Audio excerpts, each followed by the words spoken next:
এই নির্বাচন কমিশনের এসআইআর এর কাজ শুরু হওয়ার আগে নির্বাচন কমিশন একটা অসাধারণ জিনিস দেখতে পেয়েছিল পশ্চিমবঙ্গের ভোটার তালিকায়।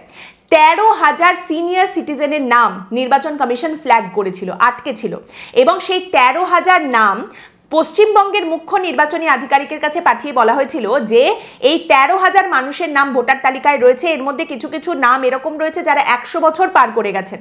আপনারা দয়া করে একটু যাচাই করে দেখুন যে এই 13,000 মানুষ আদৌ বেঁচে আছেন কিনা। খাতায় কলমে তাদের নামটা রয়েছে, কিন্তু তারা আদৌ সশরীরে বেঁচে আছেন কিনা সেটা আপনারা যাচাই করে দেখুন। এবং সেখানে যাচাই করতে গিয়ে বেরিয়েছিল যে ওই 13,000-এর মধ্যে 50% মানুষ অলরেডি মারা গেছেন।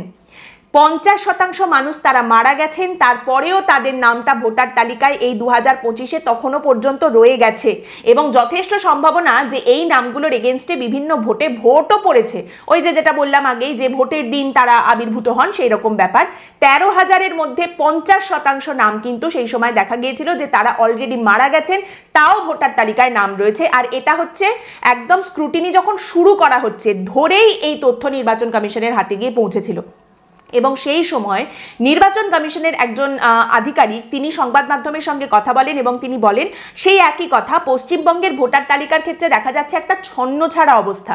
আমরা সাধারণত চেষ্টা করি যে ভোটার তালিকা যাতে আপ টু ডেট থাকে, আপডেটেড থাকে। কেউ মারা গেলে তার নাম বাদ দেওয়া, কেউ অন্য জায়গায় শিফট করে গেছেন বিবাহ সূত্রে, কাজের সূত্রে, তাদের নামগুলো বাদ দেওয়া, এগুলো আমরা করে থাকি। এবার অনেক ক্ষেত্রে হতে পারে যে কিছু নাম বাদ পড়ে গেছে, কিছু নাম বাদ দেওয়া হয়নি, ডিলিট করা হয়নি, কিন্তু পশ্চিমবঙ্গের ক্ষেত্রে দেখতে পাওয়া যাচ্ছে যে এই ডিলিট করার কোনো ইচ্ছেই যেন প্রশাসনের নেই। এবং এটা আরো বেশি গুরুত্বপূর্ণ, তার কারণ এই ধরনের নাম বা এই ধরনের ভোটারদের ব্যবহার করেই প্রক্সি ভোট হয়, ভুয়ো ভোট দেওয়া হয়, ছাপ্পা ভোট করা হয়। এই অভিযোগ বিরোধী দলের তরফ থেকে বারবার কিন্তু তোলা হয় পশ্চিমবঙ্গের ক্ষেত্রে, এবং সেখানে দেখা যাচ্ছে হাত দিয়েই নির্বাচন কমিশন এই ছিঁড়িছাড়হীন অবস্থা দেখতে পাচ্ছে।